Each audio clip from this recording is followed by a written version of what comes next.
Welcome to our channel RK tutorial. So మన ఛానల్లో ఉన్న సబ్స్క్రైబర్స్ అందరికీ గుడ్ న్యూస్ అండి. మరి చాలామంది రిక్వెస్ట్ మేరకు ఏపీ హాస్టల్ వెల్ఫేర్ ఆఫీసర్ లేదా హాస్టల్ వార్డెన్ ఉద్యోగాలకు సంబంధించి ఫుల్ కోర్సు ఇంతకుముందు మన యాప్లో 1299 ఉండేదండి. సో దీనిని మళ్ళీ 799 రూపాయలకి అందచేయడం అయితే జరుగుతుంది 2 సంవత్సరాల వ్యాలిడిటీతో. సో కాబట్టి ఈ ఆఫర్ కేవలం 2 రోజులు మాత్రమే ఉంటుందండి. ఓకే, వెంటనే మరి పర్చేజ్ చేయండి. ఇందులో 1000కి పైగా క్లాసెస్ ఉంటాయి, టెస్ట్ సిరీస్ ఉంటుంది, పీడిఎఫ్ మెటీరియల్ కూడా ఉంటుంది. మూడవ 20 సంవత్సరాల ఎక్స్పీరియన్స్ కలిగిన ఫ్యాకల్టీ చేత క్లాసెస్ అయితే చెప్పించి అప్డేట్ చేయడం జరిగింది. Just 799 2 years validity. దీంతో పాటుగా గ్రూప్ 2 కోర్సు కూడా 999 అయితే ఉందండి. ప్రజెంటు ఈ 2 రోజులు ఆఫర్ పెట్టాము. జస్ట్ 499కే ఇది కూడా అందజేస్తున్నాము 1 year వ్యాలిడిటీతో. సో కాబట్టి గ్రూప్ 2 అభ్యర్థులు, హాస్టల్ వెల్ఫేర్ అభ్యర్థులు ఈ రోజే కోర్సును పర్చేజ్ చేయండి. ఏ విధంగా పర్చేజ్ చేయాలి? యాప్ లింక్ వీడియో డిస్క్రిప్షన్లో ఉంటుంది, డౌన్లోడ్ చేయండి. మీ మొబైల్ నెంబర్తో రిజిస్టర్ అయ్యి స్టోర్ ఆప్షన్లో కోర్సు ఉంటుంది, ముందు డెమో చూసి వెంటనే తీసుకోండి. లేదా ప్లే స్టోర్లోకి వెళ్ళి అక్కడ నుండి కూడా మన యాప్ డౌన్లోడ్ చేయవచ్చు, ఆర్కే ట్యుటోరియల్. ఓకేనా? 60,000కు పైగా అభ్యర్థులు డౌన్లోడ్ చేసి ప్రిపేర్ అవుతున్నటువంటి ప్రముఖమైన సంస్థ. ఓకేనా? All the best. Thank you. Hello everyone, welcome to R K tutorial. Friends, ఈరోజు మనము ఆంధ్రప్రదేశ్ గ్రూప్ 2 మరియు హాస్టల్ వెల్ఫేర్ ఆఫీసర్ ఉద్యోగాలకు సంబంధించి మరి జనరల్ స్టడీస్లో భాగంగా ఇండియన్ పాలిటీ పైన ముఖ్యమైన ప్రశ్నలు అయితే చూద్దామండి. చాలా అంటే చాలా ఇంపార్టెంట్ ప్రశ్నలు మనము కవర్ చేయబోతున్నాం. Okay, question number 1. భారత రాజ్యాంగ పరిషత్కు సంబంధించి క్రింది వాక్యాలను పరిశీలించండి. భారత రాజ్యాంగ పరిషత్కు సంబంధించి చూద్దాం. భారత రాజ్యాంగ పరిషత్ మొదటి సమావేశం 1946 డిసెంబర్ 9న జరిగింది. డాక్టర్ రాజేంద్ర ప్రసాద్ రాజ్యాంగ పరిషత్కు తాత్కాలిక అధ్యక్షుడిగా పనిచేశారు. క్రింది వాటిలో సరైన సమాధానాలు ఏంటండి? ఆన్సర్ ఆప్షన్ ఏ మాత్రమే, ఒకటి మాత్రమే. ఓకేనా? రాజ్యాంగ పరిషత్ మొదటి సమావేశం ఎప్పుడు జరిగింది? 1946 డిసెంబర్ 9న. మరి రాజ్యాంగ పరిషత్కు మొదటిగా తాత్కాలిక అధ్యక్షుడిగా పనిచేసిన వారు రాజేంద్ర ప్రసాద్ అనేది తప్పు. ఓకేనా? మరెవరు సరైన సమాధానం చూద్దాం.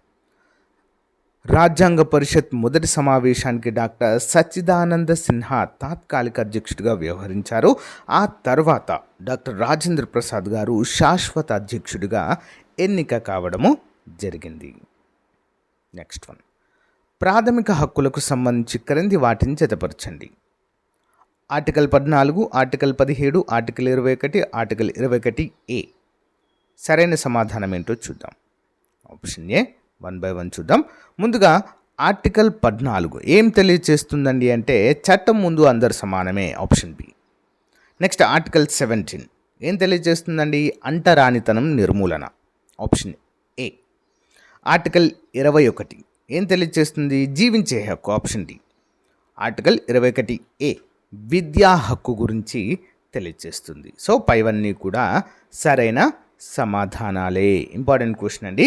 ఇందులో చాలా ముఖ్యమైనది 21A ఆర్టికల్ 86వ రాజ్యాంగ సవరణ ద్వారా మరి దీన్ని రాజ్యాంగంలో పొందుపరచడం జరిగింది. ఇది విద్యా హక్కును గురించి తెలుపుతుంది.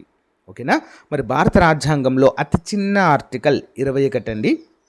ఇది మనము జపాన్ రాజ్యాంగం నుంచి స్వీకరించడం జరిగింది. జీవించే హక్కు. నెక్స్ట్ ఆదేశిక సూత్రాలకు సంబంధించి సరైన వాక్యాలను గుర్తించండి. ఇవి ఐర్లాండ్ రాజ్యాంగం నుండి గ్రహించబడ్డాయి. ఆప్షన్ 2. ఇవి న్యాయస్థానాల ద్వారా అమలు చేయించలేము. Answer option C. 2 కూడా సరైనవే. ఓకేనా? ఆదేశిక సూత్రాలు ఎక్కడి నుంచి తీసుకున్నాము? ఐర్లాండ్ రాజ్యాంగం నుంచి తీసుకోవడం జరిగింది. వీటికి న్యాయస్థానాల నుంచి రక్షణ ఉండదు, ప్రాథమిక హక్కులలాగా కాదు ఇవి. ఓకేనా? చూద్దాం. భారత రాజ్యాంగంలో 4వ భాగంలో ఉన్న ఆదేశిక సూత్రాలను ఐర్లాండ్ నుంచి తీసుకున్నారు. ఇవి ప్రభుత్వానికి మార్గదర్శకాలు మాత్రమే, కోర్టుల ద్వారా అమలు చేయలేమండి వీటిని. ఓకే, గమనించాలి. నెక్స్ట్ 1. రాష్ట్రపతి మహాభియోగ తీర్మానము ఇంపీచ్మెంట్ గురించి క్రింది వాటిలో సరైనది ఏది? దీనిని పార్లమెంటులోని ఏ సభలోనైనా ప్రవేశపెట్టవచ్చు. ఈ బిల్లు దీనికి సభలోని మొత్తం సభ్యుల్లో 2/3 వంతు మెజారిటీ అవసరం. ఆర్టికల్ 61 దీని గురించి వివరిస్తుంది. సరైన సమాధానం ఏంటి? ఆప్షన్ డి 1, 2, 3 అన్నీ కూడా సరైనవి. రాష్ట్రపతి మహాభియోగ తీర్మానం గురించి మరి ఏ సభలోనైనా మనం ఈ తీర్మానం ప్రవేశపెట్టవచ్చు. అయితే ఈ తీర్మానము మరి మెజారిటీ ఎంత ఉండాలి? 1/3 వంతు మెజారిటీ ఉంటేనే నెగ్గుతుంది. ఆర్టికల్ 21 దీని గురించి తెలుపుతుంది. ఓకేనా? మీ అందరికీ చిన్న జీకే క్వశ్చన్ అండి. మరి ఎంతమంది సమాధానం చెప్తారో చూద్దాము. స్వతంత్ర భారతదేశంలో మరి రాష్ట్రపతి పదవిలో ఉండగానే మరణించిన మొట్టమొదటి వ్యక్తి ఎవరు? కామెంట్ రూపంలో తెలియచేయండి. ఓకేనా? రాష్ట్రపతి పదవిలో ఉండగానే మరణించిన వ్యక్తి కామెంట్ చేయండి ఫ్రెండ్స్. ఆర్టికల్ 61 ప్రకారం రాష్ట్రపతిని తొలగించే మహాభియోగ తీర్మానాన్ని ఉభయ సభల్లో ఎక్కడైనా ప్రవేశపెట్టవచ్చు మరియు ప్రత్యేక మెజారిటీ 2/3 తప్పనిసరిగా ఉండాలి. సాధారణ మెజారిటీ ఉంటుంది, ప్రత్యేక మెజారిటీ ఉంటుంది. మరి రాష్ట్రపతిని తొలగించే విధానంలో మనము ప్రత్యేక మెజారిటీ 2/3ను ఉపయోగిస్తాము. నెక్స్ట్, పంచాయతీరాజ్ వ్యవస్థకు సంబంధించి క్రింది కమిటీలను వాటి సంవత్సరాలతో జతపరచండి. Balwantrai Mehta committee, Ashok Mehta committee, LM Singhvi committee, GVK Rao committee. ఎప్పుడు వేసారు ఈ కమిటీలు అనేది చూద్దాము. ముందుగా బల్వంతరాయ్ మెహతా కమిటీ. ఓకేనా? పంచాయతీరాజ్ వ్యవస్థ పైన ఈ కమిటీని వేయడం జరిగిందండి. ఎప్పుడు మరి? Answer 1957. Next, Ashok Mehta committee ఎప్పుడు వేశారండి? 1977 పంచాయతీరాజ్ కమిటీలపైనే. LM Singhvi committee 1986, GVK Rao committee 1985లో వేయడము జరిగింది. చూద్దాం ఇక్కడ.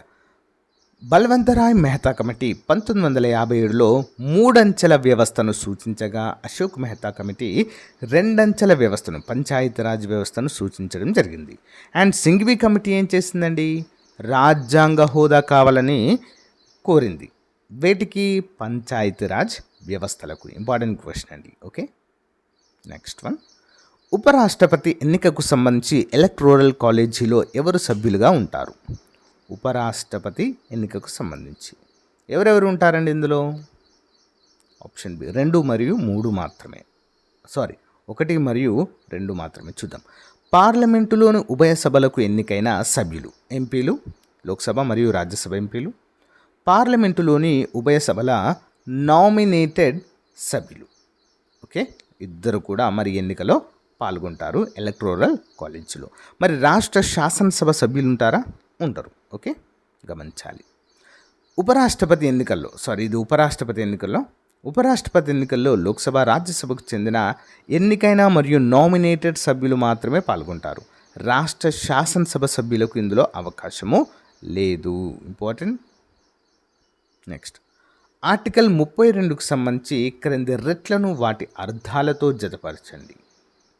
Habeas corpus, mandamus, quo warranto, certiorari. చూద్దాం one by one. Habeas corpus అంటే ఏంటండి?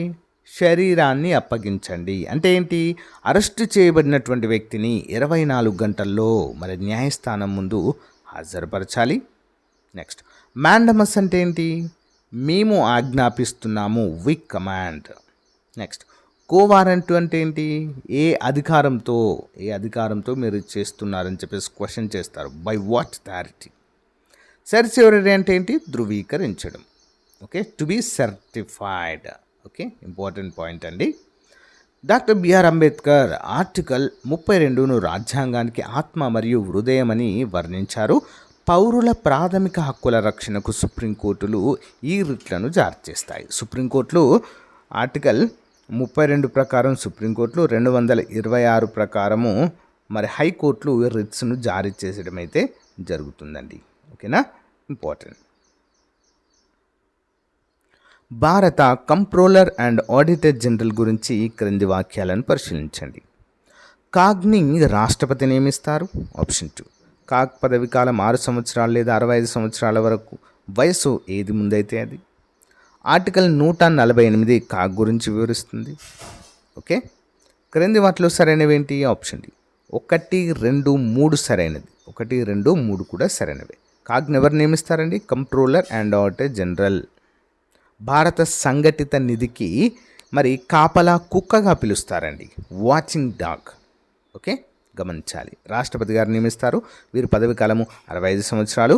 మరి కాగ్ గురించి 148వ ఆర్టికల్ తెలుపుతుంది. ఓకే, కేంద్ర రాష్ట్ర ప్రభుత్వాల ఆర్థిక లావాదేవీలను ఆడిట్ చేసే అత్యున్నతాధికారి కాగ్. రాజ్యాంగంలోని 148వ ఆర్టికల్ ప్రకారము రాష్ట్రపతి వీరిని నియమిస్తారు.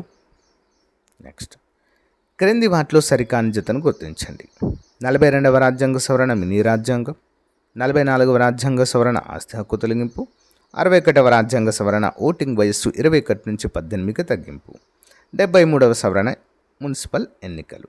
సరికాని జత ఏంటండి? ఆప్షన్ డి అండి. 73వ సవరణ మున్సిపల్ ఎన్నికలు అనేది తప్పు, మున్సిపాలిటీల గురించి తెలుపుతుంది అనేది తప్పు.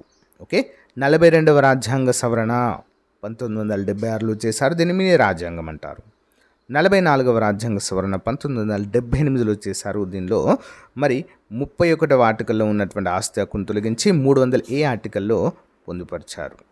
61వ రాజ్యాంగ సవరణ ఓటింగ్ హక్కును 21 నుంచి 18కి తగ్గించారు. అయితే 73వ రాజ్యాంగ సవరణ పంచాయతీరాజ్ వ్యవస్థకు సంబంధించిందండి. దీన్ని 1992లో చేశారు. ఓకేనా, మరి మున్సిపాలిటీలకు సంబంధించింది 74వ రాజ్యాంగ సవరణ. Okay, important. నెక్స్ట్, ఉమ్మడి జాబితా అనే భావనను భారత రాజ్యాంగంలో ఏ దేశం నుంచి స్వీకరించడం జరిగింది? కాంకరెంట్ లిస్ట్ ఏ దేశం అండి? ఆప్షన్ సి, ఆస్ట్రేలియా నుంచి స్వీకరించాం. కేంద్ర రాష్ట్రాలు 2 చట్టాలు చేయగల అంశాలను ఉమ్మడి జాబితాలో పొందుపరిచారు. ఈ విధానాన్ని ఆస్ట్రేలియా రాజ్యాంగం నుండి మనము స్వీకరించడము జరిగింది.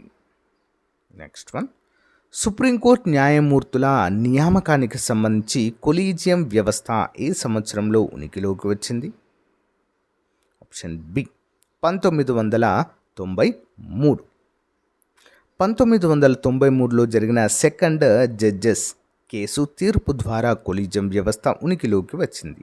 ఇది ప్రధాన న్యాయమూర్తి మరియు 4 సీనియర్ న్యాయమూర్తులతో కూడి ఉంటుంది కొలీజియం వ్యవస్థ. నెక్స్ట్ వన్, ఆర్టికల్ 356 రాష్ట్రపతి పాలనకు సంబంధించి క్రింది వాటిలో సరైనది ఏది? రాష్ట్రపతి పాలన. ఒక రాష్ట్రంలో, ఆప్షన్ 1, ఒక రాష్ట్రంలో రాజ్యాంగ యంత్రాంగము విఫలమైనప్పుడు దీన్ని విధిస్తారు. మొదటిసారిగా పంజాబ్ రాష్ట్రంలో విధించారు.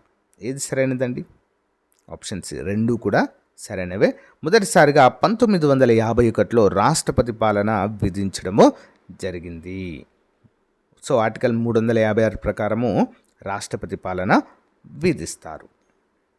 నెక్స్ట్, భారత పౌరసత్వ చట్టము ఏ సంవత్సరంలో చేయబడింది? Option B, 1955. భారత రాజ్యాంగంలోని 2వ భాగంలో ఆర్టికల్ 5 నుంచి 11 పౌరసత్వం గురించి తెలుపుతాయి. దీని ఆధారంగా పార్లమెంట్ 1955లో భారత పౌరసత్వ చట్టాన్ని రూపొందించడము జరిగింది. ఇంపార్టెంట్. నెక్స్ట్ వన్, ద్రవ్య బిల్లు గురించి క్రింది వాటిలో సరైన వాక్యం ఏది? Money bill. ఆర్టికల్ 110 ద్రవ్య బిల్లును నిర్వచిస్తుంది. ఆప్షన్ 2. దీనిని రాజ్యసభలో ప్రవేశపెట్టకూడదు, కేవలం లోక్సభలోనే ప్రవేశపెట్టాలి. ఆప్షన్ 3. ద్రవ్య బిల్లును రాజ్యసభ గరిష్టంగా 14 రోజులు మాత్రమే నిలిపి ఉంచగలదు. ఆన్సర్ ఆప్షన్ డి అండి. 3 కూడా సరైనవే. ద్రవ్య బిల్లు గురించి 110వ ఆర్టికల్ తెలుపుతుంది, మనీ బిల్. దీన్ని ఫస్ట్ రాజ్యసభలో ప్రవేశపెట్టకూడదండి, లోక్సభలోనే ప్రవేశపెట్టాలి. లోక్సభ ఆమోదం తెలిపిన తర్వాత రాజ్యసభకి జస్ట్ పరిశీలన కోసం పంపిస్తారు. పరిశీలన కోసం పంపితే మరి వితిన్ 14 డేస్లో ఆ బిల్లును పంపకపోతే తిరిగి లోక్సభకు పంపాలి. అలా పంపకపోతే సో అది ఆటోమేటిక్గా ఆమోదించినట్లుగానే భావించి చట్టంగా మారుతుంది. ఇంపార్టెంట్. ఒక బిల్లు ద్రవ్య బిల్లు కాదా అని నిర్ణయించే అంతిమ అధికారం లోక్సభ స్పీకర్కు ఉంటుంది. దీనిపై రాజ్యసభకు మరింత పరిమిత అధికారాలు మాత్రమే ఉంటాయి. ఓకేనా. దీన్ని ప్రీ అప్రూవ్డ్ బిల్ అంటారండి. ప్రీ అప్రూవ్డ్ బిల్ అంటే ఏంటి అంటే ముందుగానే రాష్ట్రపతి గారి చేత ఆమోదం పొందిన తర్వాతనే మరి లోక్సభలో ప్రవేశపెడతారు. కాబట్టి ఎవ్వరు కూడా దీన్ని తిరస్కరించడానికి ఉండదు. ఓకేనా, గమనించాలి. నెక్స్ట్, రాజ్యాంగ సవరణ విధానాన్ని తెలిపే ఆర్టికల్ మరియు అది ఏ భాగంలో ఉందో గుర్తించండి. ఆప్షన్ ఏ అండి, ఆర్టికల్ 368 భాగము 20లో ఉంటుందండి. ఓకే, రాజ్యాంగ సవరణ గురించి తెలుపుతుంది. మరి దీన్ని మనము దక్షిణాఫ్రికా రాజ్యాంగం నుండి స్వీకరించడం అయితే జరిగింది. ఓకేనా, 20వ భాగంలో ఆర్టికల్ 368లో వివరించారు. Important. Next one, attorney general of ఇండియాకు సంబంధించి సరికాని వాక్య ఏది? Attorney general. Article 76 attorney general గురించి తెలుపుతుంది. ఇతను భారత ప్రభుత్వానికి అత్యున్నత న్యాయ సలహాదారు. ఇతనికి పార్లమెంట్ సమావేశాల్లో పాల్గొనే మరియు ఓటు వేసే హక్కు ఉంటుంది. రాష్ట్రపతి విశ్వాసం ఉన్నంత వరకు అతను పదవిలో కొనసాగుతారు. ఆప్షన్ సి అండి, ఇతనికి పార్లమెంట్ సమావేశాల్లో పాల్గొని మరియు ఓటు వేసే హక్కు ఉంటుందా? అస్సలే ఉండదండి. ఓకేనా, గమనించాలి. అటార్నీ జనరల్కు పార్లమెంట్ సమావేశాల్లో పాల్గొనే హక్కు ఉంటుంది, కానీ ఓటింగ్ రైట్ అనేది ఉండదు. ఇంపార్టెంట్, గమనించాలి. నెక్స్ట్, రాజ్యాంగ ప్రవేశికలోని పదాలు సరైన క్రమం ఏది? ఆన్సర్ ఆప్షన్ బి అండి, సార్వభౌమ, సామ్యవాద, లౌకిక, ప్రజాస్వామ్య, గణతంత్ర. సార్వభౌమ, సామ్యవాద, లౌకిక, ప్రజాస్వామ్య, గణతంత్ర అనే పదాలు మనము పీఠికలో చూడవచ్చండి. దీన్ని ఎప్పుడు చేర్చారండి? 42వ రాజ్యాంగ సవరణ ద్వారా 1976లో. ఓకేనా, సో సామ్యవాద, సోషలిస్టిక్, సెక్యులర్ అండ్ ఇంటిగ్రిటీ అనేటువంటి పదాలను చేర్చడం అయితే జరిగింది. ఓకేనా, దీన్ని మినీ రాజ్యాంగంగా పేర్కొంటారండి 42వ రాజ్యాంగ సవరణని. నెక్స్ట్, కేంద్ర ఎన్నికల సంఘం సభ్యుల సంఖ్య 1 ప్రధాన ఎన్నికల కమిషనర్ ప్లస్ 2 ఇతర కమిషనర్లు ఏ సంవత్సరంలో స్థిరపడింది? 1+2 అంటారు ఇది. ఆప్షన్ సి 1993లో. ఓకేనా, మొదట్లో ఏకసభ్య కమిషన్గా ఉన్న ఎన్నికల సంఘము 1989లో త్రిసభ్య కమిషన్గా మారింది. ఆ తర్వాత మళ్ళీ ఏకసభ్య కమిషన్గా మారి చివరిగా 1993 అక్టోబర్ నుండి శాశ్వతంగా త్రిసభ్య కమిషన్గా స్థిరపడడం అయితే మనము చూడవచ్చు. నెక్స్ట్, క్రింది వాటిలో సరైన వాటిని జతపరచుము. ఉమ్మడి public service commission JPSC, union public service commission UPSC, state public service commission SPSC. రాష్ట్రపతి ఏర్పాటు చేస్తారు. రాజ్యాంగబద్ధ సంస్థ, గవర్నర్ సభ్యులను నియమిస్తారు. సో క్రింది వాటిలో సరైన జత ఏంటి అనేది చూద్దాం. ముందుగా ఉమ్మడి పబ్లిక్ సర్వీస్ కమిషన్ రాష్ట్రపతి ఏర్పాటు చేయడం జరుగుతుంది. Option A.